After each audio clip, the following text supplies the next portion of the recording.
நாம் வெளிப்படுத்தின விசேஷம் 13ஆம் அதிகாரம் 1வது வசனத்தை நாம் தியானித்துக் கொண்டிருந்தோம். அதுல கடைசி நாட்கள் எழும்பி வர வேண்டிய அந்த தீர்க்க தரிசன நிறைவேறுதலை குறித்து நாம் பார்த்தோம். இன்னைக்கு நம்ம என்ன பார்க்க போறோம்னா 2வது வசனத்தை நாம் பார்க்க போகிறோம். நான் கண்ட மிருகம் சிறுத்தையை போல இருந்தது. அதன் கால்கள் கரடியின் கால்களைப் போலவும் அதன் வாய் சிங்கத்தின் வாயை போலவும் இருந்தன. வலு சர்ப்பமானது தன் பலத்தையும் தன் சிங்காசனத்தையும் மிகுந்த அதிகாரத்தையும் அதற்கு கொடுத்தது. நாம் கண்களை மூடுவோம். சர்வ வல்லமையுள்ள எங்கள் ஆண்டவரே, அருமையான நாட்களுக்காக உமக்கு ஸ்தோத்திரம். தேவனாய் கர்த்தர் இந்த சந்தர்ப்பங்களில் எங்களுக்கு கொடுத்துக் கொண்டிருக்கும் வார்த்தைகளுக்காக உமக்கு நன்றி. வேதத்தின் மகத்துவங்களை அறிந்து கொள்ளும்படி எங்கள் இருதயங்களை திறந்திருக்கிறபடினாலும் உமக்கு ஸ்தோத்திரம். ஒவ்வொரு நாளும் வசனத்தினால் எங்களை தேர்ச்சி கொண்டிருக்கிறபடினாலும் உமக்கு ஸ்தோத்திரம். உடைய வசனம் எங்களுக்குள்ளே உருவின பட்டாயமாய் வந்து ஆண்டவரே எங்களை உருவாக்கி கொண்டிருக்கிற தயவுக்காய் ஸ்தோத்திரம். நாங்கள் இன்னும் ஸ்திரப்படவும் பலப்படவும் சீர்பண்ணவும் கர்த்தர் எங்களுக்கு கிருபை பாராட்டுவீராக. உடைய மகிமையுள்ள கரத்தில் எங்களை தாழ்த்துகிறோம் எங்கள் ஆண்டவர் இயேசுவின் நாமத்தில் பிதாவே, ஆமென். வெளிப்படுத்தின விசேஷம் 13ஆம் அதிகாரம் 2வது வசனத்துல எழும்பி வரக்கூடிய ஆன்டி கிரைஸ்டுடைய கிங்டமை குறித்து நாம் பார்த்தோம். இது ஏற்கனவே ஒரு முறை வந்து மீண்டுமாக அது ஒரு மதத்தலைவருடைய ஆட்சியின் கீழ் அது பாதிக்கப்பட்டு மீண்டும் அது எழும்பி வந்தது என்று சொல்லி நாம் பார்க்கிறோம். இந்த அரசாங்கத்தை குறித்து அது எப்படி இருக்கும், அதனுடைய தன்மையை குறித்து தான் இந்த 2வது வசனம் சொல்லுகிறது. இந்த 2வது வசனத்தை நாம் தியானிக்கும் போது அது 3 மிருகங்களை கொண்டிருக்கிறது. 4வதாக வலு சர்ப்பம், பிசாசு தன்னுடைய பலத்தை அதற்கு கொடுத்தது. இந்த 3 காரியங்கள் எதை குறிக்கிறது? நான் கண்ட மிருகம் சிறுத்தையை போல இருந்தது. அதன் வாய் கரடியின் கால்களை, அதன் வாய் சிங்கத்தின் வாயை போலவும் அதன் கால்கள் கரடியின் கால்களை போலவும் இருந்தது. இது எதை பத்தி சொல்லப்பட்டிருக்கிறது? இங்க எதை பத்தி ஆண்டவர் சொல்லியிருக்கிறாரு அப்படின்னா, வரப்போறதான ஆன்டி கிரைஸ்டுடைய கிங்டம், அதாவது ஐரோப்பியன் யூனியனுடைய வரப்போகிற அந்த 10 நாடுகள் கூட்டமைப்பு, அதனுடைய தன்மை எப்படி இருக்கும்னா, முதலாவதாக நான் கண்ட மிருகம் சிறுத்தையை போல இருந்தது. ஏன் சிறுத்தையை போல இருக்கு அப்படின்னா, இங்கதான் தானியேல் 8ஆம் அதிகாரத்தை நம்ம வாசிக்கணும். மன்னிக்கணும், நாம் இங்கதான் தானியேல் 7ஆம் அதிகாரத்தை வாசிக்கிறோம். அங்கே 4 வெவ்வேறு ரூபம் உள்ள மிருகங்கள் சமுத்திரத்திலிருந்து எழும்பின அப்படின்னு பார்க்கிறோம். அந்த சமுத்திரத்தில் எழும்பி வரக்கூடிய மிருகங்களை பாருங்க. முதல் 3 மிருகங்களை பாருங்க. முதல்ல சிங்கம், 2வது கரடி, 3வது சிவிங்கின்னு இருக்கும், சிறுத்தை லெப்பர்ட் அப்படின்னு இருக்கு. இந்த 3 மிருகங்களும் இங்க இருக்கு. அதாவது தானியேல் 7ல சொல்லப்பட்ட 3 மிருகங்களும் வெளிப்படுத்தல் 13:2ல இருக்கு. அந்த 3 மிருகங்களும் தனிப்பட்ட முறையில பார்க்கும்போது சிங்கம் என்பது நேபுகாத்நேச்சாரை குறிக்கும், அதாவது பாபிலோனிய சாம்ராஜ்யத்தை குறிக்கும். 2வதாக கரடி என்பது மேதிய பெர்சியா சாம்ராஜ்யத்தை குறிக்கும், அது கோரேஸ் தலைமையில வந்தது. 3வதாக சிவிங்கி என்பது கிரேக்க சாம்ராஜ்யத்தை குறிக்கும், அது அலெக்சாண்டர் தலைமையில வந்தது. இந்த 3 சாம்ராஜ்யங்களும் தானியேல் காலத்துல, அதாவது தானியேல் காலத்துல பாபிலோன் இருந்தது, மேதிய பெர்சியா வந்தது, அவருக்கு பிறகு கிரேக்க சாம்ராஜ்யம் வரப்போகிறது என்று 10ஆம் அதிகாரத்திலே தூதன் அவரிடத்தில் சொல்லுகிறார். சோ இந்த 3 சாம்ராஜ்யங்கள் அங்கே வந்தது. இது முடிந்துவிட்ட சாம்ராஜ்யங்கள். ஆனால் இந்த இடத்துல வரப்போகிற அந்த மிருகத்தை குறித்து, வரப்போகிற அந்த சாம்ராஜ்யத்தை குறித்து வேதம் என்ன சொல்கிறது என்று சொன்னால், முதலாவதாக அதனுடைய அமைப்பு, வரப்போகிற கிங்டம் எப்படி இருக்கிறது என்று சொன்னால், சிறுத்தையை போல இருந்தது அப்படின்னு. இந்த சிறுத்தையை போல இருந்தது அப்படின்னா என்ன அர்த்தம்னா, நாம தானியேல்ல வாசித்தபடி சிறுத்தை என்பது கிரேக்க தேசத்தினுடைய சாம்ராஜ்யம். இந்த கிரேக்க சாம்ராஜ்யத்தை போல் இருந்தன அப்படின்னு இருக்கு. கிரேக்க சாம்ராஜ்யத்துக்கும் இதுக்கும் என்ன சம்பந்தம்? அந்த கிரேக்க சாம்ராஜ்யம் வெளிப்படுத்தின விசேஷத்தில் சொல்லப்பட்டிருக்கிற சிறுத்தைக்கும் அந்த 7ஆம் அதிகாரம் தானியேல்ல உள்ள சிறுத்தைக்கும் என்ன சம்பந்தம் அப்படின்னு கேட்டீங்கன்னா, கிரேக்க சாம்ராஜ்யத்தை நாம் குறித்து பார்க்கும்போது அலெக்சாண்டர் தலைமையில் ஸ்தாபிக்கப்பட்டது. ஆனால் சிறுத்தையினுடைய ஸ்பெஷாலிட்டி என்ன? நாம் உலக பிரகாரமா பார்த்தோம்னா சிறுத்தையினுடைய ஸ்பெஷாலிட்டி என்னன்னா ஸ்பீட், வேகம். நம்ம எல்லாருக்கும் அறிந்திருக்கிறோம், இருக்கிறதே வேகமானது யாருன்னு கேட்டா சிறுத்தையினுடைய வேகம். இந்த அலெக்சாண்டருடைய சாம்ராஜ்யத்தை குறித்து நீங்கள் பார்க்கும்போது கிமு 333 கிமு 323க்குள்ளாக ஏறக்குறைய ஒரு 11 ஆண்டுகளுக்குள்ளாக 70% உலகத்தை அவர் பிடித்தார் என்று சொல்லி பார்க்கிறோம். இதே அலெக்சாண்டரை குறித்து 8ஆம் அதிகாரத்திலையும் கொம்புகள், அதாவது ஆட்டுக்கடாவை குறித்து சொல்லப்படுகிறது 3ஆம் வசனத்திலிருந்து. அதுல நீங்க 21வது வசனத்தை 8ஆம் அதிகாரம் 21ல வாசிச்சீங்கன்னா வெள்ளாட்டுக்கடா என்று சொல்லப்பட்டிருக்கிறது. அதன் கண்களுக்கு நடுவே விசேஷித்த கொம்பு இருந்தது. அந்த வெள்ளாட்டுக்கடா கிரேக்க சாம்ராஜ்யம் என்றும் அந்த விசேஷித்த கொம்பு அதன் முதலாம் ராஜா என்றும் சொல்லப்படுகிறது. அப்படியானால் இந்த முதலாம் ராஜாவாகிய அலெக்சாண்டர், கிரேக்க தேசத்துக்கு முதலாம் ராஜா வந்து அலெக்சாண்டரா அப்படின்னு கேட்டீங்கன்னா, கிரேக்க சாம்ராஜ்யத்தின் முதலாம் ராஜா அலெக்சாண்டர் தான். ஏன்னு சொன்னா அவங்க அப்பா பிலிப்பு மாசிடோனியா அப்படிங்கிற ஒரு பகுதிக்கு மட்டும்தான் ராஜாவாக இருந்தார், குறுநில மன்னராக இருந்தார். மற்றபடி கிரேக்க சாம்ராஜ்யம் அப்படின்னு ஒன்று உருவானது எங்கன்னா அலெக்சாண்டர் தான் உருவானது, அவர் தான் அதை ஸ்தாபித்தார். அப்ப நல்லா கவனிச்சீங்கன்னு சொன்னா இந்த 8ஆம் அதிகாரத்துல அலெக்சாண்டர் தான் கிரேக்க தேசத்தினுடைய முதலாம் ராஜா. அது பலத்த கொம்பு. அந்த இடத்துல நீங்க வாசிக்கும் போது 7வது வசனம் 8வது வசனத்தில் நீங்க வாசிக்கும் போது அது நடுவே, கண்களுக்கு நடுவே ஒரு விசேஷித்த கொம்பு இருந்ததாக சொல்லப்பட்டிருக்கிறது. அந்த கொம்பு தான் அலெக்சாண்டர். இந்த அலெக்சாண்டரை குறித்து சொல்லும் போது இன்னொரு வசனத்தையும் ஆண்டவர் தெளிவாய் சொல்கிறார். 4வது வசனத்துல அந்த ஆட்டுக்கடா மேற்கும் வடக்கும் தெற்கும் பாய்கிறதை கண்டேன். அதற்கு முன்பாக ஒரு மிருகம் நிற்கக்கூடாது இருந்தது. அதன் கைக்கு தப்புவிப்பார் ஒருவரும் இல்லை. அது தன் இஷ்டப்படியே செய்து வல்லமை கொண்டிருக்கிறது. நான் அதை கவனித்துக் கொண்டிருக்கையில், 5வது வசனம், கவனித்துக் கொண்டிருக்கையில் இதோ மேற்கே இருந்து, ஃப்ரம் வெஸ்ட், மேற்கே இருந்து ஒரு வெள்ளாட்டுக்கடா நிலத்தில் கால் பாவாமல் தேசத்தின் மீதெங்கும் சென்றது அப்படின்னு இருக்கு. அதன் கண்களுக்கு நடுவே விசேஷித்த கொம்பு இருந்தது. இந்த வெள்ளாட்டுக்கடா யாருன்னா அலெக்சாண்டர் சொல்லி அந்த 21ஆம் வசனத்தில் நமக்கு இருக்கு. அதுல ஒரு விசேஷம் என்னன்னா, ஃப்ரம் வெஸ்ட், அதாவது எருசலேமுக்கு வெஸ்ட்ல இருந்து மேற்கத்திய நாடுகள், வெஸ்டர்ன் கண்ட்ரில ஒண்ணுதான் யூரோப், ஐரோப்பால இருக்கக்கூடிய கிரேக்க தேசம். அங்கிருந்து தான் புறப்பட்டான், மேசிடோனியால இருந்து. அப்படி புறப்பட்டு வரும்போது அவனை குறித்து வேதம் சொல்லுது, தரையில் கால் பாவாமல். அப்படின்னா என்ன அர்த்தம்னா, ஒரே ஸ்டெச், ஒரே ஜம்ப் அப்படின்னு இருக்கு. அலெக்சாண்டரோட ஹிஸ்டரி எடுத்து படிச்சு பாருங்க. அவரு 22 வயசுல புறப்படுறாரு, 33 வயசுல இறந்து போறாரு. ஆனால் அவர் மேசிடோனியா வந்து புறப்படும் போது என்ன சொல்லிட்டு புறப்பட்டார்னா, நான் முழு உலகத்தையும் பிடித்து விட்டு மேசிடோனியாவுக்கு திரும்புவேன் என்று சொன்னார். அப்படி புறப்பட்டவர் அப்படியே இந்தியா எல்லாம் பிடிச்சிட்டு திருப்பி வர வழியில ஒரே ஸ்டெச் திரும்பி வர வழியில பாபிலோனியால அவர் இறந்து போனார், நோய்வாய்ப்பட்டு இறந்து போனார் என்று அவருடைய சரித்திர குறிப்பு சொல்லுகிறார். அப்படியானால் இந்த இடத்துல சொல்லப்படுகிறது, துல்லியமாய் அவனை குறித்து அந்த விசேஷித்த கொம்பு முறிந்து விழுந்தது. இப்ப அந்த அலெக்சாண்டருடைய தீர்க்க தரிசனம் தான் இங்க 7ஆம் அதிகாரத்தில் சிறுத்தையாக சொல்லப்படுகிறது. சிறுத்தை அட்ட ஸ்டெச் அப்படி பாயும் போது ஃபாஸ்டா பாயும். 11 ஆண்டுகளுக்குள்ளாக 33 வயதிலேயே 70% உலகத்தை தன் கண்ட்ரோலுக்கு கீழே அவர் கொண்டு வந்தார். இதுதான் அங்கே சொல்லப்பட்டிருக்கிறது. வெள்ளாட்டுக்கடா, சிறுத்தை ரெண்டும் அலெக்சாண்டர் குறித்து. அப்போ வரப்போகிற ஆன்டி கிரைஸ்டுடைய சாம்ராஜ்யத்தை குறித்து வேதம் சொல்கிறது, அது எப்படி இருக்குமா, சிறுத்தையை போல இருக்குமா, அதாவது கிரேக்க சாம்ராஜ்யத்தை போல இருக்குமா. கிரேக்க சாம்ராஜ்யத்தினுடைய விசேஷம் என்ன, ஃபர்ஸ்ட் நம்ம பார்த்தோம். இப்ப வரப்போற ஆன்டி கிரைஸ்ட் உலகத்தை எப்படி பிடிக்க போறான்னா, 13ஆம் அதிகாரம் 5வது வசனத்துல வேதம் சொல்லுகிறது, பெருமையானவைகளையும் தூஷணங்களையும் பேசும் வாய் அதற்கு கொடுக்கப்பட்டது, அல்லாமலும் 42 மாதம் யுத்தம் பண்ண அதற்கு அதிகாரம் கொடுக்கப்பட்டது. இந்த 42 மாதத்துல அவன் என்ன செய்யறானா, 7வது வசனம், பரிசுத்தவானோட யுத்தம் பண்ணி அவளை ஜெயிக்க முடிய அதற்கு அதிகாரம் கொடுக்கப்பட்டதும் அல்லாமல் ஒவ்வொரு கோத்திரத்தின் மேலும், பாஷைக்காரர் மேலும், ஜாதிகள் மேலும் அதற்கு அதிகாரம் கொடுக்கப்பட்டது. அப்படின்னா என்ன அர்த்தம், 42 மாசத்துல முழு உலகத்தையும் தன் கண்ட்ரோலுக்கு கீழே கொண்டு வந்துடுறான். அப்படின்னா என்ன அர்த்தம், வரப்போற ஆன்டி கிரைஸ்டோட கிங்டம் 3.5 இயர்ஸ்ல மொத்த உலகத்தையும் தன் கண்ட்ரோல் கீழே கொண்டு வரும். அப்பனா எவ்வளவு ஃபாஸ்ட் பாருங்க. இப்போ நேபுகாத்நேச்சார் பிடிச்சதுக்கும் அலெக்சாண்டர் பிடிச்சதுக்கும் நிறைய வித்தியாசம் இருக்கு. Nebuchadnezzar slow, Alexander fast. கிட்டத்தட்ட 11 வருஷம். இப்போ அலெக்சாண்டரை விட ஃபாஸ்ட் 3.5 வருஷம். 3.5 வருஷத்தில் அவர் உலகத்தை பிடிக்க போகிறான். இன்னைக்கு இருக்கிற நிலைமையில 3.5 வருஷத்துல உலகத்தை பிடிக்கிறது ரொம்ப ஈஸி. எப்படி? By technology. நம்ம எல்லாருக்கும் தெரியும், வைஃபை, இன்டர்நெட், சேட்டலைட் எல்லாமே. நாங்க இதை தான் ரொம்ப நாளா சொல்லிட்டே இருக்கிறோம். Very soon. இப்போ காலையில நீங்க நேத்து பார்த்த ஃபைனல் கால்ல கூட இதை பத்தி, அந்த லாஸ்ட் அப்டேட்ல கூட, டுடே ஸ்பெஷல்ல கூட நீங்க அந்த விஷயத்தை பார்த்திருக்கலாம். சடனாக பூமி திரும்பிருச்சு. சடனா பூமி வேறொரு முகத்துக்கு வந்துருச்சு. இந்த சடன் சேஞ்ச புரிஞ்சுக்க முடியாம நிறைய பேர் தடுமாற ஆரம்பிச்சிருக்காங்க. இது ஏன் இப்படி நடக்குது? திடீரென்று ஆண்டவர் சடுதியாய் ஆண்டவர் செய்வார் இருக்குல்ல, அந்த சடுதியானதுக்கு உலகம் வந்துருச்சு. இப்போ நம்ம நேத்து பார்த்த அந்த எண்ட் டைம் அப்டேட்ஸ் படி இப்போ உலகத்துல அத்தனை பேருக்கும் வேக்சின் போடணும்னு சொல்றாங்க. எப்படி முதலாம் உலக யுத்தம் முடிஞ்ச உடனே நமக்கு லெஃப்ட் ஹேண்ட்ல வேக்சின் போட்டாங்களோ, அதே மாதிரி இப்போ ஒரு உலக யுத்தமோ அல்லது இப்போ இந்த கொரோனா வைரஸுடைய முடிவாகவோ அல்லது இதுக்கு நம்ம கீழ்ப்படியலன்னு வச்சுக்கோங்க. ஒருவேளை இப்போ நான் சொல்றது ஒரு உதாரணம் வச்சுக்கோங்களேன். பல நாடுகள் ஒரு சுயமா மெடிசன் தயாரிக்குது. எல்லாரும் கியூபா அவங்க மெடிசன் ரெடி பண்ணிக்கிட்டாங்க. அந்த மெடிசனை இத்தாலிக்கு கொடுக்குறாங்க. இப்போ இந்தியால ஒரு மெடிசன் ரெடி ஆகுது, அவங்க வந்து சொல்லிட்டு இருக்காங்க. ஆஸ்திரேலியா ஒரு மெடிசன் ரெடி பண்ணிருக்கு. இது இல்லாம இப்போ இந்தியால நம்ம தமிழ்நாட்டில் வந்து நம்மளுடைய மரபு வழி மருந்துகள் செய்யறோம். கேரளாவில் அவங்க ஒரு ஆயுர்வேதா செய்யறாங்க அப்படின்னு சொல்றாங்க. இப்படி நிறைய மெடிசன்ஸ் நம்ம செஞ்சுட்டு இருக்கிறோம். எப்படியோ கியூர் ஆயிருச்சு. இப்போ அவங்களோட திட்டம் இங்க செயல்படல. அப்போ இதுக்கு ஹிண்ட் கொடுத்து வச்சிட்டாரு யாரு? பில் கேட்ஸ் ஹிண்ட் கொடுத்து வச்சிருக்காரு. இந்த கொரோனா வைரஸ் மட்டுமல்ல, இதை விட மோசமான நிறைய வைரஸ்கள் வரும் அப்படிங்கிறார். அப்பெல்லாம் நம்ம பாதுகாக்கிறதுக்கு நமக்கு என்ன வேணும்? ஒரு வேக்சின் இப்பவே ரெடி, சிப் ரெடி பண்ணணும். இத அமெரிக்கா இம்ப்ளிமெண்ட் பண்ண தொடங்கும் போது அமெரிக்கா ஃபோர்ஸ் பண்ணும். அமெரிக்காவுடைய நிலைமை நம்ம எல்லாரும் தெரியும், அது வல்லரசுங்கிறத ஃபோர்ஸ் பண்ணும். அப்படி ஃபோர்ஸ் பண்ணும்போது அமெரிக்காவுடைய வல்லரசு பவரை ஆண்டவர் எடுப்பார். ஏன்னா ஐரோப்பா தான் ஆளுகைக்கு வரணும். as per 1வது வசனத்தின் படி அமெரிக்காவுடைய ஃபோர்ஸை எடுத்து அது அடுத்த யுத்தமோ ஏதோ ஒண்ணுல அமெரிக்காவுடைய பலன் குன்றி போகும்போது மீண்டும் இதே பயோசிப் வேறு வழியாக ஐரோப்பா வழியாக வரும். அப்போது இந்த பயோவார் அல்லது கிருமிகள் எல்லாம் அதிகமாக இருக்கும். அப்போ மிக வேகமாக 3.5 ஆண்டுகளுக்குள்ள முழு உலகத்தையும் கண்ட்ரோலுக்கு கொண்டு வருவார்கள். அப்போ வேற வழியே இல்லாம மக்களே இந்த சிப்பை அக்செப்ட் பண்ணுவாங்க. ஏன்னா இதை விட வீரியமான வைரஸை கொண்டு வருவாங்க. ஏன்னா எல்லா மருந்துக்கும் கட்டுப்படாத வைரஸை கொண்டு வந்தாதான் இதெல்லாம் இம்ப்ளிமெண்ட் பண்ண முடியும். சோ அவர்கள் அதை செய்வதற்கு நிறைய வாய்ப்பு இருக்கு. இதை வந்து நான் சொல்லல, இப்போ அதை தெளிவா சொல்லிடுறேன். நான் சொல்லல, பில் கேட்ஸ் சொன்னாருன்னு சொல்றேன். நிறைய பேர் என்ன சொல்றாங்கன்னா, ஜெகன் பயமுறுத்தி பிரசங்கம் பண்றாரு. பயமுறுத்தி ஏங்க ஒரு விஷயம் வருதுன்னு பில் கேட்ஸ் சொல்றாரு, அப்ப அவர் பயமுறுத்துறாரு ஜனங்களை, காஷன் கொடுக்கிறாரு. அவர் உலகத்துக்கு காஷன் கொடுக்கிறாரு. டிவில சொல்றாங்க பில் கேட்ஸ் சொல்றாருன்னு, அப்ப அவங்க டிவி காரங்க எல்லாரும் பயமுறுத்துறாங்களா? ஜனங்களுக்கு காஷன் கொடுக்கறாங்க.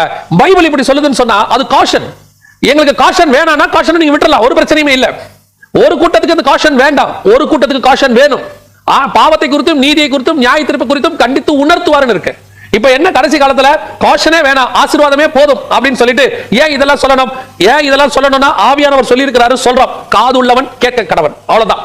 அப்ப நல்லா கவனிச்சுக்கொள்ளுங்க. இப்ப கடைசி காலத்துல இப்படி வரும்போது 3.5 ஆண்டுக்குள் முழு உலகத்துக்கு, ஏன்னா வைரஸ் தீவிரம் அடையுதுன்னு வச்சுங்க, நான் சொல்றதெல்லாம் ஒரு உதாரணம். தீவிரம் அடையும் போது ஆட்டோமேட்டிக்கா என்ன செய்வாங்க, அந்த சிப்பை, அந்த வேக்சினை உடனடியா எல்லாரும் ஏற்றுக்கொள்வாங்க. எல்லா நாடும் எப்படி இந்தியா கிட்ட எல்லாரும் மருந்து அனுப்புங்க, அதே மாதிரி அனுப்ப சொல்லும்போது இந்த வேக்சின் உலகம் முழுக்க வரும். 3.5 ஆண்டுக்குள் முழு உலகத்தையும் கண்ட்ரோல்ல கொண்டு வருவாங்க. அப்பொழுது ஒரு யுத்தம் நடக்கும். அந்த யுத்தத்துல முழு உலகத்தையும் அவன் கண்ட்ரோல் கீழே கொண்டு வருவான். அப்படின்னா சிறுத்தையை போல இருந்தது. அப்படின்னா வெரி ஃபாஸ்ட். முதல் உலக யுத்தம் 8 வருஷம், 4 வருஷத்துக்கு மேல நடந்தது, 1914 to 1918. இரண்டாவது உலக யுத்தம் 6 வருஷத்துக்கு மேல, 1936 இருந்து 43 வரைக்கும், ஏறக்குறைய 7 வருஷம். இப்போ மூன்றாம் உலக யுத்தம் ஒருவேளை ஆன்டி கிரைஸ்டோட யுத்தமா இருக்கலாம். ஆன்டி கிரைஸ்ட் உலகத்தை பிடிக்கிற யுத்தம் எப்படி இருக்கும் அப்படின்னு கேட்டீங்கன்னு சொன்னா, அது 3.5 ஆண்டுகள் தான் நடக்கும். பைபிள் தெளிவா சொல்லுது. 3.5 years டோட்டல் வேர்ல்டு கண்ட்ரோல் கீழே அவன் கொண்டு வந்துருவான். அப்போ சிறுத்தையை போல் பாய போகிறது, சிறுத்தையை போல் வேகமான ஒரு அரசாங்கம். இப்போ அதுக்கு ஒரு நல்ல உதாரணம் பாத்தீங்களா, எல்லாமே ஸ்பீட் ஆகுது. இந்த கடைசி காலமே ஸ்பீடு உலகம். நம்ம கண்ணுக்கு முன்னாடி பாத்தீங்கன்னா எல்லாமே வெரி ஸ்பீட். என்ன ஸ்பீடு? ஒரு நமக்கு தெரிஞ்சது நான் சொல்றேன். ஒரு காலத்துல 5 day மேட்ச் விளையாடினோம் கிரிக்கெட்ல, அப்புறம் 1 day மேட்ச் ஆகி இப்போ 2020. ஏன்னா ஸ்பீட், ஜனங்க அவ்வளவு உட்காரத்துக்கு மனநிலை. கம்ப்யூட்டர் எடுத்துக்கொள்ளுங்க, ஒரு காலத்துல 256 kbps ஸ்பீட் தான் இருந்துச்சு, அது அப்படியே சுத்திக்கிட்டே இருந்துச்சு. இப்போ அப்படி இல்ல, இப்போ எத்தனை 150 mbps ஸ்பீட், 1000 mbps ஸ்பீட்ல இருக்கு. நிறைய எல்லாம் ஜிபில டவுன்லோட் பண்றவங்களா இருக்காங்க, வேகமா டவுன்லோட் பண்றவங்களா இருக்காங்க. ஸ்பீட், வேகம். ஒரு காலத்துல டிராவல் நம்ம என்ன பண்ணிட்டு இருந்தோம், கப்பல்ல போயிட்டு இருந்தோம், நடந்து வந்து அப்புறம் கப்பல், அப்புறம் ஃபிளைட். இன்னைக்கு அதிவேக ஃபிளைட்ஸ் எல்லாம் இருக்கு. Speed, light race அலௌ to travel பண்ணக்கூடிய ஆயுதங்கள், ஸ்பீட். இப்ப எல்லாமே ஸ்பீட். பிள்ளைகள் ஒரு காலத்துல 6ஆம் வகுப்பு படிக்கும் போது தான், நம்ம தாத்தா காலத்துல 6ஆம் வகுப்பு படிக்கும் போது தான் ஏ போட்டாங்க, ஆ போடுவாங்க. இப்ப அப்படி இல்ல, எல்லாம் 1 வயசு 2 வயசுலயே கொண்டு போய் கிண்டர் கார்டன் அப்படின்னு கொண்டு விட்டு பிளே ஸ்கூல்னு விட்டு இப்பவே எல்லாம் ரைம் சொல்ல ஆரம்பிக்குது. ஸ்பீட், எல்லாமே வேகமாக நடக்கிறது. அப்போ வேகத்தினுடைய காலகட்டத்துக்கு நம்ம வந்துட்டோம். அந்த வேகத்தின் காலகட்டத்திலே ஒரு வேகமான அரசாங்கம் வந்து ஜனங்களை வேகமாய் பிடிக்க போகிறது. அதான் சிறுத்தையை போல இருந்தது. இரண்டாவது சிறுத்தையோட ஸ்பெஷல், அதாவது அலெக்சாண்டருடைய கிரேக்க சாம்ராஜ்யத்தோட ஸ்பெஷல் என்னன்னு கேட்டீங்கன்னு சொன்னா, இந்த அலெக்சாண்டருடைய சாம்ராஜ்யத்துல வந்தவன் தான் முந்தின ஆன்டி கிரைஸ்ட், அதாவது ஆன்டியோகஸ் IV எபிஃபனஸ். பைபிள்ல 2 ஆன்டி கிரைஸ்ட் இருக்காங்க. அதாவது வெளிப்படுத்தின விசேஷம் 17ஆம் அதிகாரம் 8-9 வசனத்துல நீங்க வாசிக்கும் போது, அந்த நீ கண்ட மிருகம் முன்னே இருந்தது, அது இப்போது இல்லை, அது பாதாளத்திலிருந்து ஏறி வருகிறது. அதாவது வரப்போற ஆன்டி கிரைஸ்ட் குறித்து வேதம் சொல்லுது, அது முன்னே இருந்தது, இப்போது இல்லை, அது பாதாளத்திலிருந்து ஏறி வரப்போகிறது அப்படின்னு இருக்கு. அப்போ முன்னே இருந்ததுன்னா என்ன அர்த்தம்? இந்த ஆன்டி கிரைஸ்ட் முன்னே இருந்தவன் இப்ப திருப்பி வரப்போறான் அப்படின்னா, திரும்பி அவனே வரப்போறது இல்ல, அவனுடைய ஸ்பிரிட் வரப்போகுது. நாங்க அடிக்கடி அதை தான் சொல்லுவோம். இப்போ யோவான் ஸ்நானகன் வந்தாரு, எலியா வருவார்னு இயேசு சொன்னாரு. இயேசு என்ன சொன்னாரு? நீங்கள் ஏற்றுக்கொள்ள மனதா இருந்தால் வருகிறவனாகிய எலியா இவன் தான் சொன்னார்.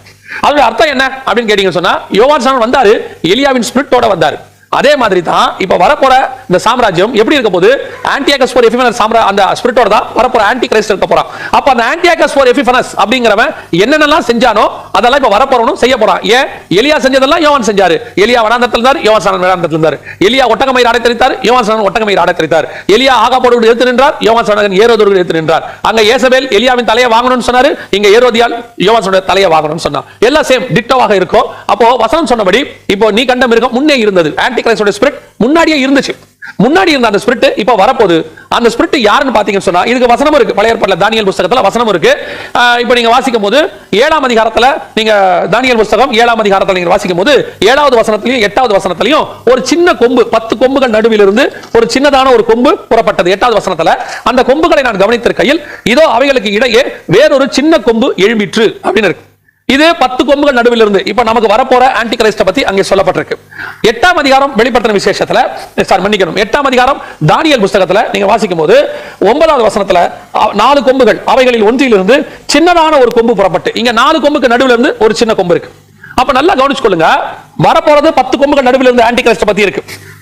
ஏற்கனவே வந்தவன் யாரு? 4 கொம்புகள் நடுவில் இருந்து ஒரு சின்ன கொம்பு. இது யாருன்னு கேட்டீங்கன்னா, அலெக்சாண்டருடைய கிரேக்க சாம்ராஜ்யத்தில் வந்ததான ஆன்டி கிரைஸ்ட். இப்ப வசனம் சொல்லுது, வரப்போற சாம்ராஜ்யம் சிறுத்தையை போல் இருந்தது. அப்படின்னா என்ன?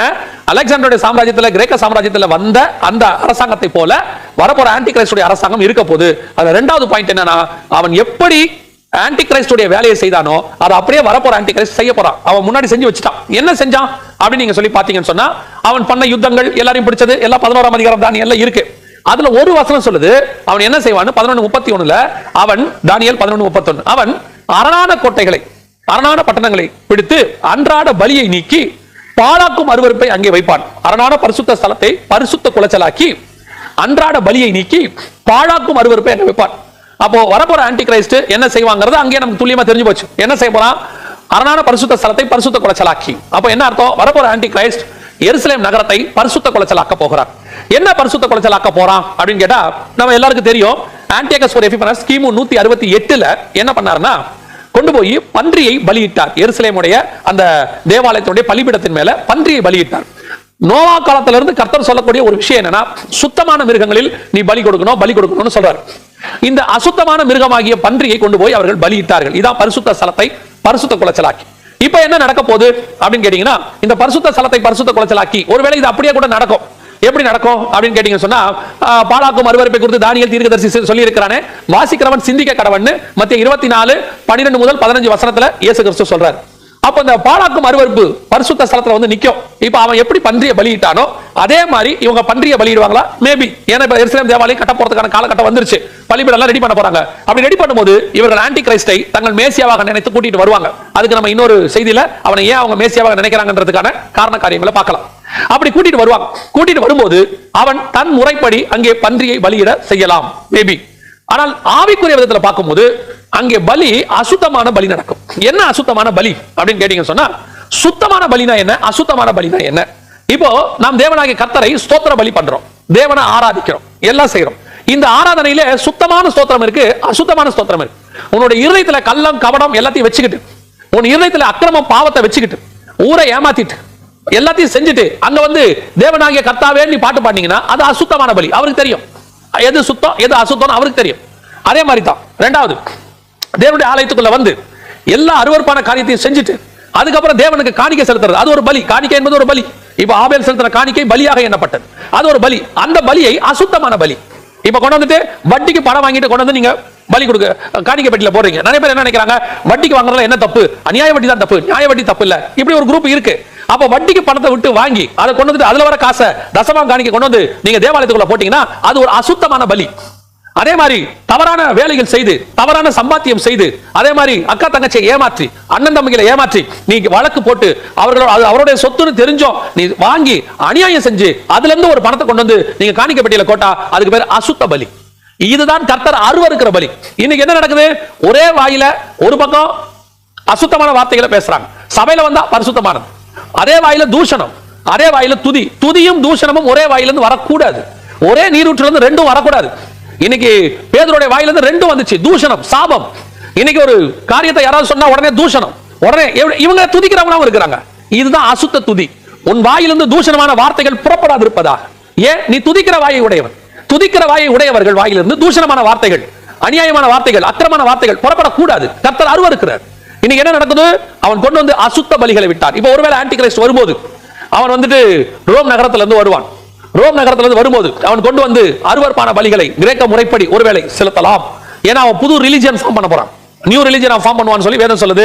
எங்க இருக்கு, தானியேல் புத்தகம் 11ஆம் அதிகாரம் 37வது வசனத்துல நியூ வேர்ல்ட் ஆர்டர், அதுல ஒரு நியூ ரிலிஜியன் ஒன்று வருது. அந்த நியூ ரிலிஜியன் படி வசனம் சொல்லுது, அவன் பிதாக்களின் தேவர்களை மதியாமல் எந்த தேவனையும் மதியாமல். அந்த இடத்துல வசனம் அழகா இருக்கும், எந்த தேவனையும் மதிக்க மாட்டான். இப்ப அவன் வந்து நம்ம ஆண்டவரை மட்டும் மறுதலிக்க போறது கிடையாது, இல்ல நம்ம ஆண்டவரை மட்டும் எதிர்க்க போறது கிடையாது. இந்த உலகத்தில் இருக்கிற எல்லா கடவுளுக்கும் மேலாக தன்னை உயர்த்துவான், அரண்களின் தேவனை தன் ஸ்தானத்திலே கனம் பண்ணி.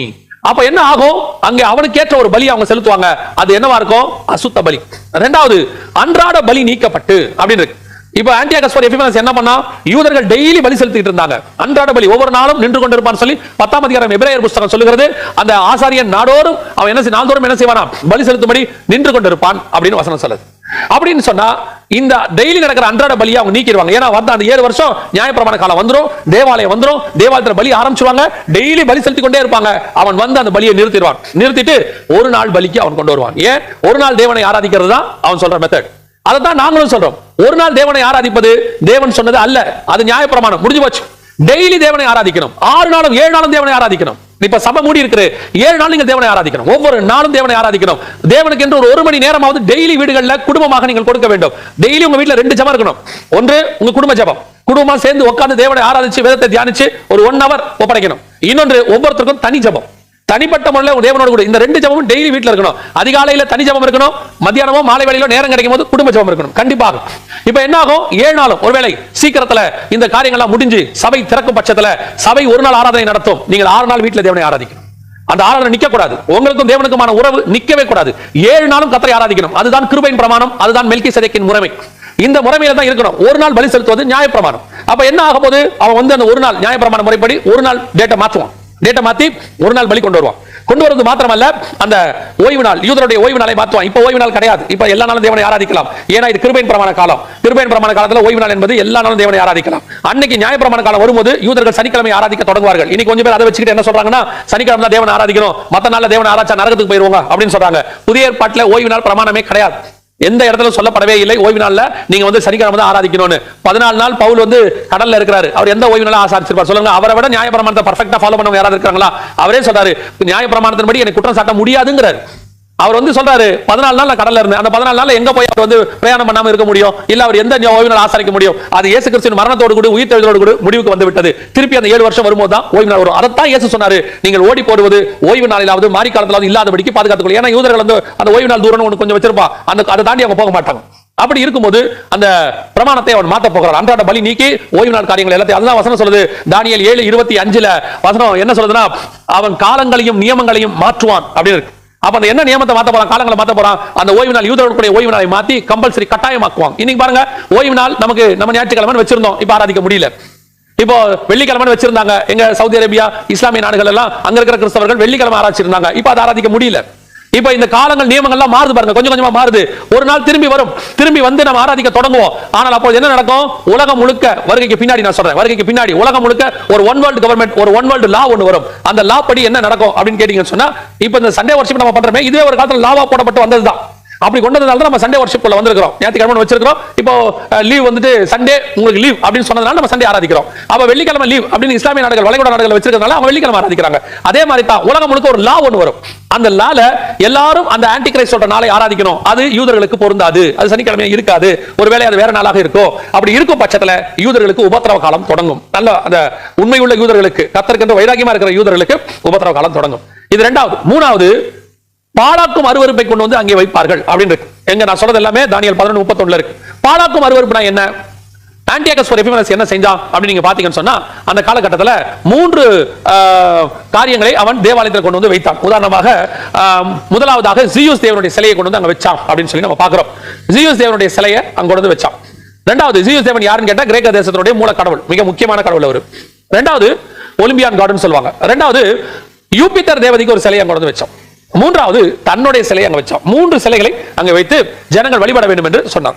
இந்த மாதிரி காரியங்கள் அவன் செய்த அந்த ஜீசஸ் தேவனுடைய சிலையை கொண்டு வந்து வச்சது, இது எல்லாமே நீங்க எங்க வாசிக்கலாம் அப்படின்னு கேட்டீங்கன்னு சொன்னா, ரோமன் கத்தோலிக்க வேதாகமத்துல தள்ளுபடியாகவும் நம்ம வச்சிருக்கிறோம். அதுல நடுவுல பாத்தீங்கன்னா 1 மக்கபேயர் 2 மக்கபேயர்னு இருக்கும். அந்த 1 மக்கபேயர்ல இதை பத்தி நீங்க வாசிக்க முடியும். அதை பத்தி எல்லாம் சரித்திர குறிப்புகளாக கொடுக்கப்பட்டிருக்கு. இன்னும் நீங்க தெரிஞ்சுக்கணும்னா நீங்க இன்டர்நெட்ல போயிட்டு பாத்தீங்கன்னா அங்கேயும் இதை பத்தின ஹிஸ்டரிஸ் கொடுக்கப்பட்டிருக்கு.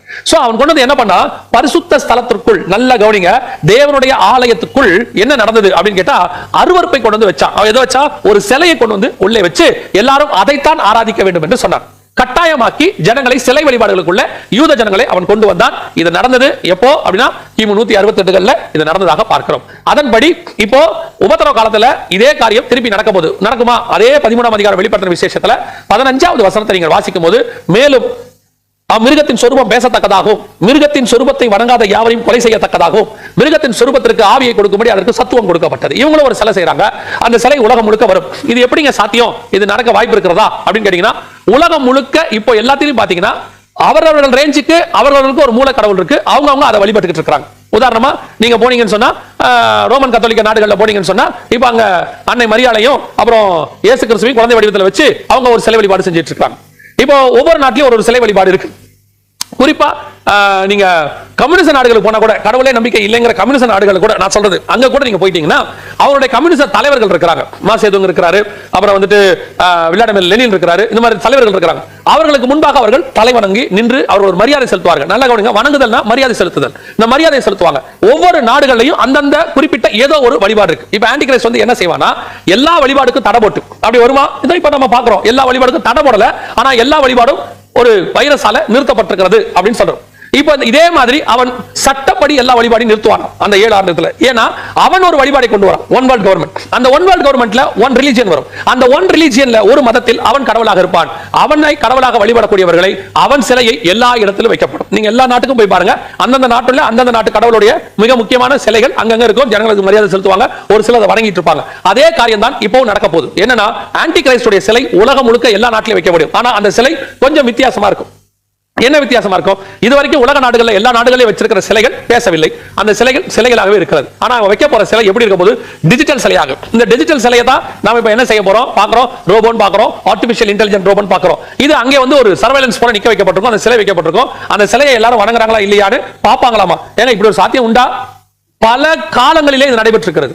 உலக வரலாற்றை நீங்கள் வாசிக்கும் போது பல காலங்களிலே இப்படி ஒரு சரித்திரம் நடந்திருக்கிறது. பல சாம்ராஜ்யங்கள், உதாரணமா நமக்கு தெரிஞ்சது எங்க அப்படி நீங்க எடுத்துக்கிட்டீங்கன்னா நேபுகாத்நேச்சார் 3ஆம் அதிகாரம் தானியேல் புத்தகத்துல ஒரு சிலையை செய்து எல்லாரும் வணங்க வேண்டும் என்று சொன்னார். தூரா என்கிற சமபூமியில நிறுத்தினார், எல்லாரும் வணங்கணும்னு சொன்னார். இப்ப அதே காரியம் அடுத்து ரோம சாம்ராஜ்யத்துக்கு வரும்போது என்ன நடந்தது அப்படின்னு கேட்டீங்க சொன்னா, அத்தனை பேரும் ரோம சாம்ராஜ்யத்தில் உள்ள ரோம சீசரை வணங்க வேண்டும் என்று ஒரு உத்தரவு போடப்பட்டு வணங்காதவர்கள் கொலை செய்யப்பட்டார்கள். இன்னும் சொல்ல போனா தீக்கிரையாக்கப்பட்டார்கள். ஹெயில் சீசர்ங்கிற வார்த்தையை நீங்க கேள்விப்பட்டிருப்பீங்க. சீசருக்கு மரியாதை கொடுக்கிற வார்த்தை. ஒரு பீரியட்ல அந்த ஹெயில் சீசர் எப்படின்னா சீசரை தெய்வமாக ஏற்றுக்கொள்ளுதல். அதுவும் கிறிஸ்தவர்கள் அதிக பாடு அனுபவித்தது அதான். டயக்லேஷன் காலத்துல தான் கடவுளாக அவனை வணங்க வேண்டும் என்று உத்தரவு போடப்பட்டு எல்லா இடங்களிலும் அவர்கள் கொலை செய்யப்பட்டார்கள். சோ மனுஷனை தன்னை தேவனாக காட்டிக்கொள்ளுதல், எல்லாரும் அவனை வணங்க வேண்டும் என்கிற ஒரு சுபாவம். இதைத்தான் ஆன்டியோகஸ் எபிஃபனஸ் செஞ்சா, அதைத்தான் வரப்போற ஆன்டி கிரைஸ்டும் செய்ய போகிறான். உலகம் முழுவதும் ஒன் வேர்ல்ட் கவர்மெண்ட், அதுல ஒன் வேர்ல்ட் ரிலிஜன் வரும். அதுல அத்தனை பேரும் அவனை வணங்க வேண்டும் என்று அந்த கடவுள் டிஜிட்டல் கடவுளா இருக்கும். டிஜிட்டல் கடவுள்னா என்ன? பார்க்கும் பேசும். அந்த சிலை மாத்திரம் முழுவதுமாக ரோபோட்டிக்ஸ் ஆக அல்லது ஆர்டிபிஷியல் இன்டெலிஜென்ஸோடு கூட இருக்கும். அத்தனை பேரும் அது சர்வேலன்ஸ் பண்ணும், பார்க்கும். இன்னும் சொல்ல போனா அது உங்களுடைய, நான் சொல்றது ஒரு உதாரணம், இப்படி நடக்கலாம் மேபி. ஏன்னா இப்ப இருக்கிற டெக்னாலஜி பத்தி சொல்றேன், நாளைக்கு என்ன நடக்கும் நமக்கு தெரியாது. சோ இப்ப இருக்கிற நிலைமையில என்ன நடக்கும்? எல்லா ஆபீஸ்லயும் இப்ப நீங்க போனா ஒரு பஞ்சிங் இருக்கு, கார்டு பஞ்சிங்கோ அல்லது பயோமெட்ரிக் ஐடியோ ஏதோ ஒன்று நீங்க செஞ்சுக்கிட்டே இருக்கீங்க. அத்தனை பேரும் செய்றோம். ஏன்னா உள்ள நுழைவதற்காக அது செய்யப்படுகிறது. ஒரு ஐடி கார்டோ ஏதோ ஒன்று சொல்லப்படுகிறது. இப்ப அதற்கு பதிலாக அந்த சிலை அங்க வைக்கப்பட்டிருக்கிற ரோபோ சிலையோ அல்லது அதுல ஆன்டி கிரைஸ்டுடைய சிலையோ வித் ஆர்டிபிஷியல் இன்டெலிஜென்ஸ் வைக்கும்போது நாம் அத்தனை பேரும் போய் அதற்கு முன்பதாக அதை வாய்ஸ் ரெகக்னைசேஷன் சொல்லுவாங்க, இல்ல ஐரிஷ் மெத்தட்னு சொல்லுவாங்க. நீங்க அதுக்கு முன்னாடி போய் ஹலோ அப்படின்னு சொல்லணும். அப்ப சொன்னா தான் அது வாய்ஸ் ரெகக்னைஸ் பண்ணி உங்களை வெல்கம்னு சொல்லி உள்ள அனுப்பும். இல்லனா சொல்ல முடியாது. இதே வார்த்தை நாளடைவில் சட்டமாக்கப்படும் போது, இதே வார்த்தை சட்டமாக்கப்படும் போது ஹெயில் சீசர்னு சொல்ல வைப்பாங்க.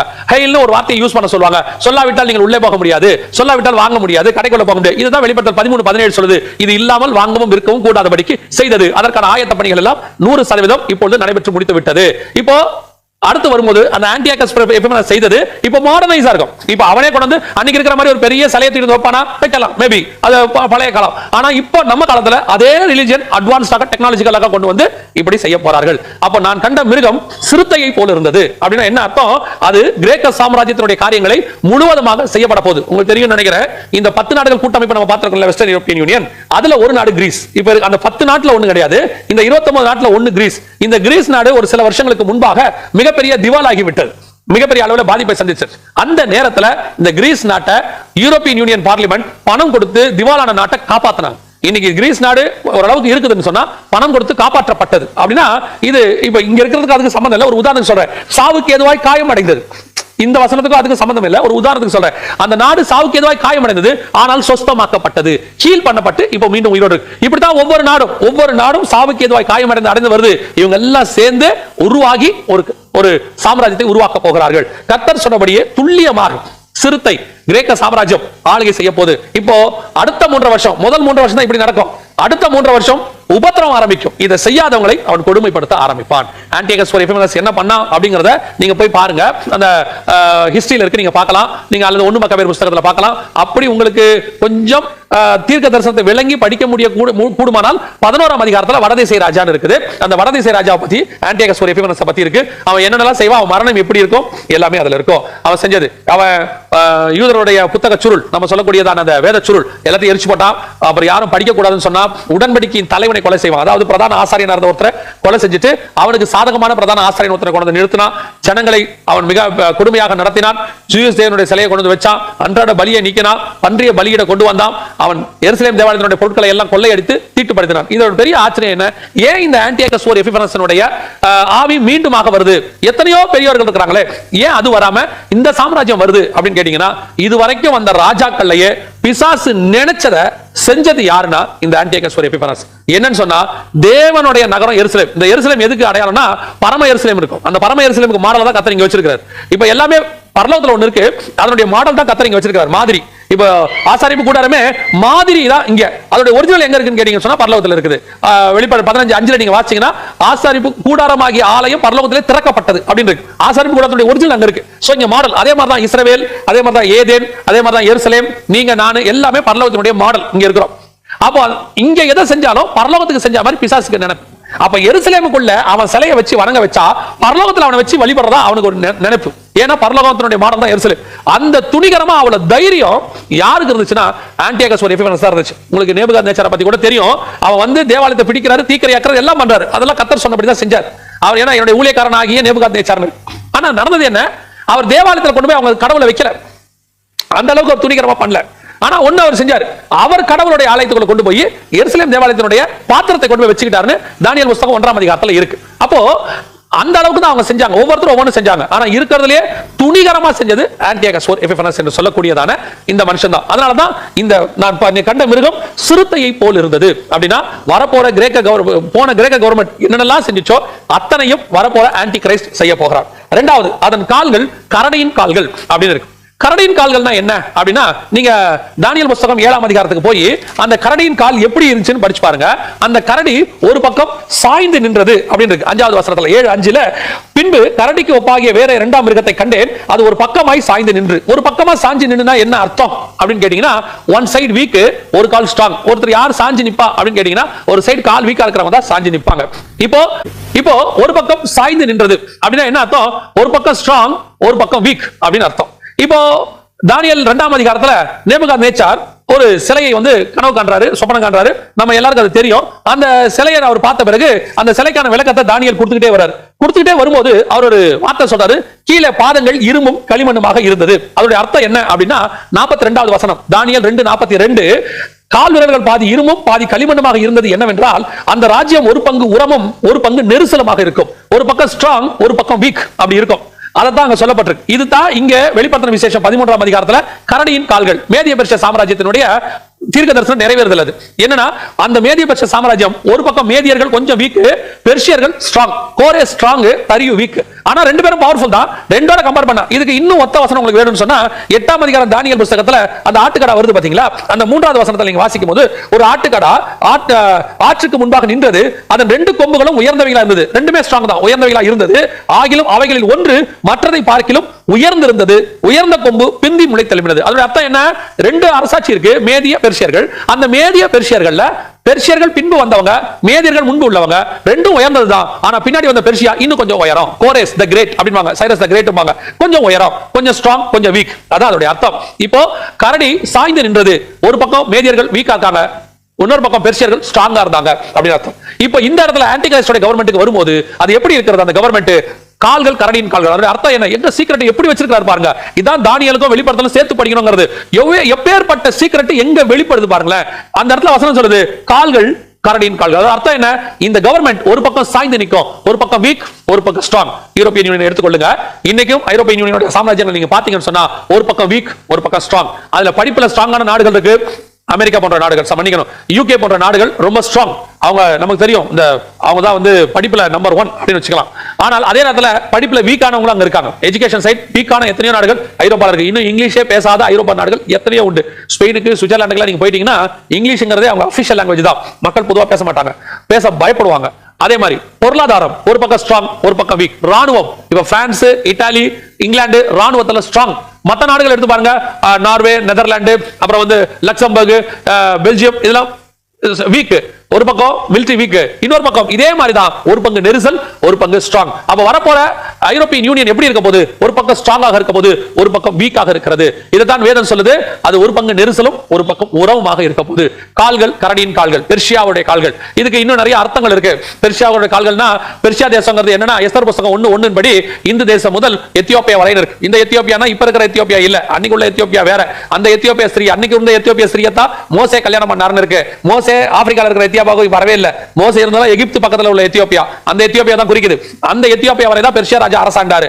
அந்த ராஜாவுடைய அரசாட்சி தான், பெர்ஷியா தான் வரப்போற ஆன்டி கிரைஸ்ட் கவர்மெண்ட்டுக்கு பேஸாக தாங்கி பிடிக்க போதாம். அதை நம்ம வாசிக்கிறோம் வெளிப்படுத்தின விசேஷத்துல 16ஆம் அதிகாரம் 12-13 வசனங்களை வாசிக்கும் போது, அவன் கலசத்தில் உள்ளதை ஊற்றினான். அப்பொழுது சூரியன் உதிக்கும் திசையிலிருந்து வரும் ராஜாக்களுக்கு வழியை ஆயத்தம் பண்ணும்படி ஐப்பிராத் எனும் நதி வற்றி போயிற்று. அதோட அர்த்தம் என்னன்னா, ஈஸ்டர்ன் கிங்ஸ், ஈஸ்டர்ன் சைடுல எருசலேமுக்கு புள்ளி வச்சு ஈஸ்டர்ன் சைடு நீங்க கோடு போட்டீங்கன்னா இருக்கிறது பெர்ஷியா. பெர்ஷியாங்கிறது ஈரான். அன்னைக்கு உள்ள ஈரான் எங்க வரைக்கும்? ஃப்ரம் இந்தியா டு எத்தியோப்பியா இருக்கு. இந்த நாடுகள் தான் கடைசி ஆன்டி கிரைஸ்டுக்கு ஹெல்ப் பண்ண வரப்போகுது. அதான் பெர்ஷியாவோட கால்கள். இதுலயும் என்னன்னா, ஒரு பக்கம் ஸ்ட்ராங், ஒரு பக்கம் வீக். இந்த ஈஸ்டர்ன் கண்ட்ரீஸ்லயே பொருளாதாரத்துல ஸ்ட்ராங்கானவங்க இருக்காங்க, பொருளாதாரத்துல வீக்கானவங்க இருக்காங்க, மிலிட்டரியில ஸ்ட்ராங்கானவங்க இருக்காங்க, மிலிட்டரியில வீக்கானவங்க இருக்காங்க. இவங்க எல்லாம் சேர்ந்து வந்து தான் ஆன்டி கிரைஸ்டுக்கு ஹெல்ப் பண்ண போகிறார்கள். மூணாவது, அதன் வாய் சிங்கத்தின் வாயை போல இருந்தது. வசனம் சொல்லுது அதன் வாய் சிங்கத்தின் வாய். சிங்கத்தின் வாய்னா என்ன? 5வது வசனம் சொல்லுது பெருமையானவைகளை பேசும். நீங்க தானியேல் புத்தகத்துல வாசிக்கும் போது 7ஆம் அதிகாரத்துல வாய் சிங்கத்தின் வாய்னா நேபுகாத்நேச்சார், அதாவது பாபிலோனிய வாய். பாபிலோனிய வாய் என்ன வாய்? பெருமையானவைகளை பேசும் வாய். இப்போ வரப்போற ஆன்டி கிரைஸ்ட் என்ன செய்ய போறானா? பெருமையானவைகளை பேச போறானா. தானியேல் புத்தகம் சொல்லுகிறது அவன் எப்படி பெருமையா பேசுவான் அப்படின்னு சொன்னா, தானியேல் புத்தகம் 7ஆம் அதிகாரத்துல அதன் வாயை குறித்து சொல்லப்பட்டிருக்கிறது. 11வது வசனம் சொல்லுகிறது, அப்பொழுது நான் பார்த்தேன், நான் பார்த்துக் கொண்டிருக்கையில் அந்த கொம்பு பெருமையான பேச்சுகளை பேசின நிமித்தம் அந்த மிருகம் கொலை செய்யப்பட்டது. இப்ப என்ன சொல்லுது? இது பெருமையானவைகளை பேசிச்சான். எப்படி பேசிச்சு? அந்த 7வது வசனத்துல இருக்குது. 8வது வசனத்துல அந்த கொம்பிலே மனுஷ கண்களுக்கு ஒப்பான கண்களும் பெருமையானவைகளை பேசும் வாயும் அதுக்கு இருந்துச்சு. அதாவது தேவனுக்கு விரோதமாக பேசுகிறதான வாய், பெருமையானவைகளை பேசும் வாய். ஏற்கனவே இந்த பெருமையா பேசுறத பத்தி நம்ம நிறைய பார்த்திருக்கிறோம். கர்த்தருக்கு பிடிக்காத ஒரு விஷயம் பெருமையா பேச. இந்த பெருமையானவைகளை எப்படி பேசுவானா? தேவனுக்கு ஈக்குவலா தன்னை பேசுவானா. தானியேல் 11:37 அதை வாசிக்கிறோம். 2 தெசலோனிக்கேயர் 2:4 அதை வாசிக்கிறோம். அவன் எப்படி பேசுவானா? தேவனுக்கு ஈக்குவலாக, கடைசி காலத்துல தேவனுக்கு ஈக்குவலா பேசக்கூடிய பெருமையானவைகளை பேசும் வாய். அப்ப ஆன்டி கிரைஸ்டுடைய கவர்மெண்ட் எப்படி இருக்க போது? ஒன்று, பார்ப்பதற்கு சிறுத்தையை போல இருக்க போது. சிறுத்தை போனா ஃபாஸ்டா உலகத்தை பிடிக்க போது. சிலைகளை கொண்டு வந்து எல்லா இடத்துல நிறுவி எல்லாரும் வணங்க வேண்டும் என்று சொல்ல போது. இரண்டாவது, கால்கள் கரடியின் கால்கள். இந்த சாம்ராஜ்யம் எப்படி இருக்க போது? ஒரு பக்கம் ஸ்ட்ராங்காகவும் ஒரு பங்கு நெரிசலாகவும் இருக்க போது. அதாவது பொருளாதாரத்துல, படிப்புல, எல்லாத்திலையும் ஒரு பக்கம் ஸ்ட்ராங், ஒரு பக்கம் ராணுவம், எல்லாத்திலையும் ஒரு பக்கம் ஸ்ட்ராங், ஒரு பக்கம் வீக். மூன்றாவதாக வசனம் சொல்லுது பெருமையானவைகளை பேசும் வாய். இந்த பெருமையான பேசும் வாயை பத்தி நிறைய நம்ம ஏற்கனவே இதே பைபிள் ஸ்டடியில. அதனால அதை பத்தி நான் ரொம்ப எக்ஸ்பிளைன் பண்ணல. பாபிலோனிய வாய், நான் கட்டிய மகா பாபிலோன். அவர் சொன்னார் இல்லையா, பெருமையான பேசும்போது இவன் அதே மாதிரி சொல்ல போறான், இது ஏன் சாம்ராஜ்யம், நான் தான் உங்க கடவுள், நான் சொல்றதை நீங்க எல்லாம் கேட்கணும் அப்படின்னு சொல்லி அவன் சொல்ல போறான். சரி, இப்ப கடைசியா அந்த வசனத்தினுடைய கடைசி வரியை நம்ம பார்த்து முடிக்க போறோம். வலு சர்ப்பமானது தன் பலத்தையும் தன் சிங்காசனத்தையும் மிகுந்த அதிகாரத்தையும் அதற்கு கொடுத்தது. வலு சர்ப்பம் யாரு? வெளிப்பாடு 22 சொல்லுது, பிசாசு என்றும் சாத்தான் என்றும் சொல்லப்பட்ட பழைய பாம்பாகிய வலு சர்ப்பம். அப்போ பிசாசு தன்னுடைய பவர், அதாவது தன் பலம், அடுத்து தன்னுடைய சிங்காசனம், தன்னுடைய த்ரோன், மூணாவது மிகுந்த அதிகாரம், அத்தாரிட்டி, எல்லாத்தையும் ஆன்டி கிரைஸ்ட் கவர்மெண்ட்டுக்கு கொடுக்குறான். இப்ப யோசிச்சு பாருங்க, நீங்க ஆரம்பத்துல இருந்து வாசிச்சீங்கன்னா எல்லார்கிட்டையும் வாங்குவான். பிசாசை பத்தி சொல்லுது, அவன் கொள்ளையடிக்க தான் வரான், அவன் வாங்க தான் வருவான். ஆதாம் கிட்ட இருந்து வாங்கினான். இப்போ பெர்ஷியாதிபதிக்குள்ள அவன் புகுந்து கொண்டான், கிரேக்காதிபதி தேசத்துக்குள்ள அவன் புகுந்து கொண்டான், தீரு ராஜாக்குள்ள அவன் புகுந்துகிட்டான். எல்லார்கிட்டையும் அவன் வாங்குறவன், கொள்ளையடிக்கிறவன். ஆனா ஒரே ஒரு இடத்துல, 2 இடத்துல இருக்கு.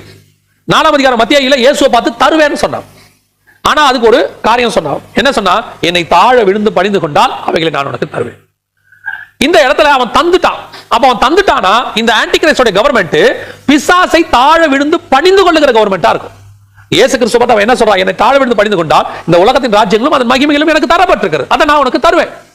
இப்போ தன்னுடைய இந்த உலகத்தின் ராஜ்யத்தினுடைய பலம், சிங்காசனம், ராஜ்யபாரம், சிங்காசனம், அதிகாரம், எல்லாத்தையும் பிசாசு. யோசிச்சு பாருங்க, பிசாசு ஒருத்தனை நம்பி அரசாட்சியை கொடுக்கறானா, அந்த அரசாட்சி எப்படிப்பட்டதாக இருக்கும்? கடைசியா பிசாசு தன்னுடைய அரசாட்சியை ஒருத்தனை நம்பி கொடுக்கறானா, அந்த கவர்மெண்ட் எப்படிப்பட்ட கவர்மெண்டா இருக்கும்? சட்டன் நம்பக்கூடிய கவர்மெண்ட். அப்படின்னா அவன் சாத்தானை வழிபடக்கூடியவனா. கடைசி காலத்துல பாத்தீங்கன்னா சாட்டானிக் வர்ஷிப் இப்போ வெளிப்படையாக வர தொடங்கிருச்சு. சாத்தான் வழிபாடு. ஒரு காலத்துல சாத்தானை எப்படி கும்பிட்டாங்கன்னா, அவர்களுக்கு தெரிந்த கடவுளுடைய பேரை வச்சுதான் சாத்தானை கும்பிடுவாங்க. நேரடியா சாத்தான்னு சொல்லி கும்பிட மாட்டாங்க. அவங்களுக்கு கிரேக்க கடவுள்கள் வந்து அவங்க கடவுள்கள் பேரை வச்சு கும்பிடுவாங்க. சீன கடவுள்கள் வந்து இப்ப டிராகன் இருக்கும், டிராகன் வச்சு கும்பிடுவாங்க. அவங்க கடவுள் நிறைய இருக்கும், அதை வச்சு கும்பிடுவாங்க.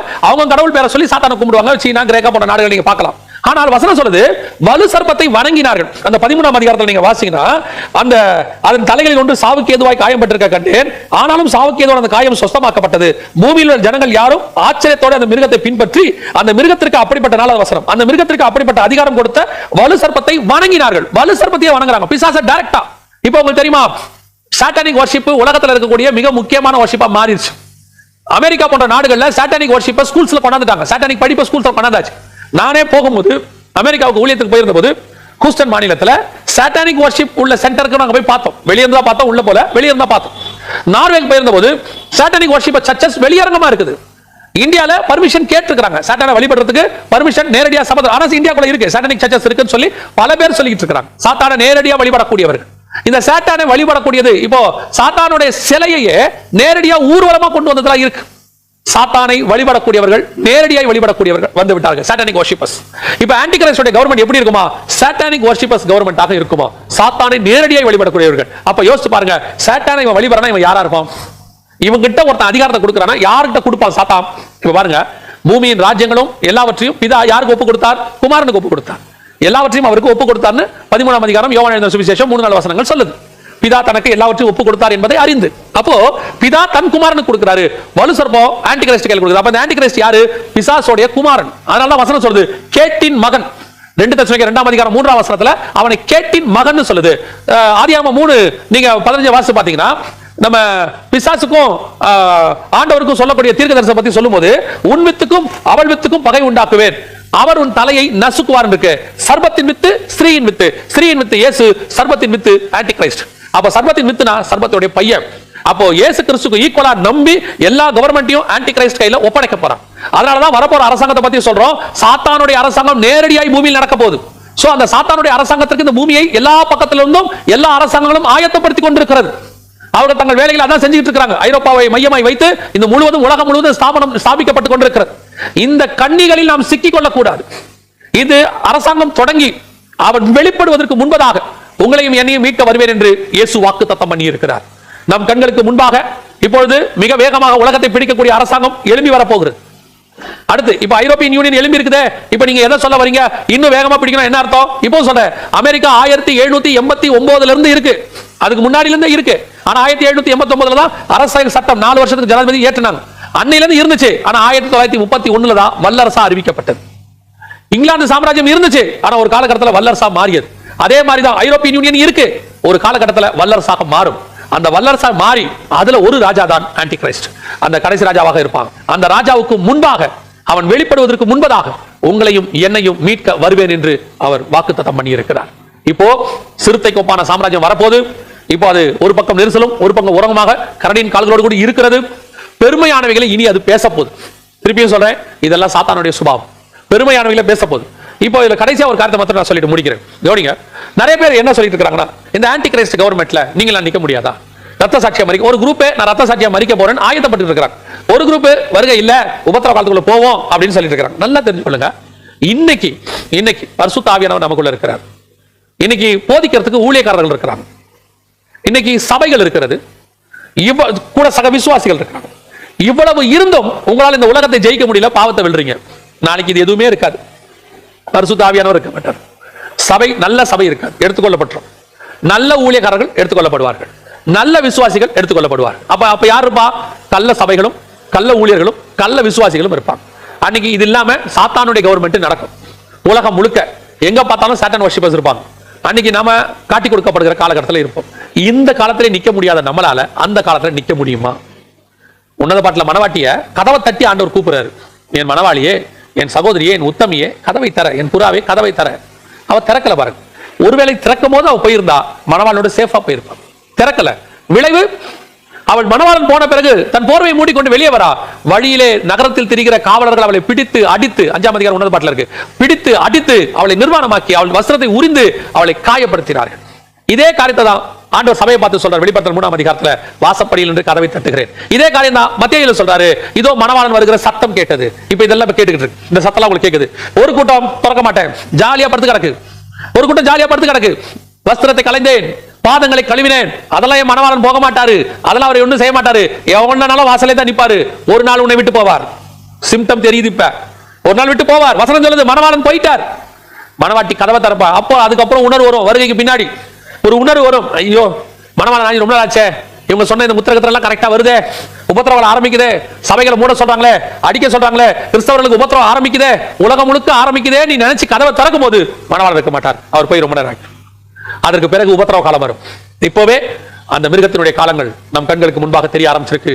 சுதாரித்துக் கொள்வோம், ஒப்பு கொடுப்போம், ஆயத்தப்படுவோம். வெகு சீக்கிரத்தில் ஆண்டவர் வரப்போகிறார். இனி காலம் செல்லாது. நம்மை மீட்டும்படி நம்முடைய கர்த்தராகிய இயேசு கிறிஸ்து மத்திய ஆகாயத்திலே வரப்போகிறார். நாம் எல்லோரும் அவரை சந்திக்க ஆயத்தப்படுவோம். இது 2வது வசனத்துக்கான விளக்கம். இப்போ 3வது 4வது வசனங்களை குறித்தெல்லாம் நாம் மீண்டுமாக கர்த்தருக்கு சித்தமானால் அடுத்த வேதபாட வகுப்பில் பார்க்க போகிறோம்.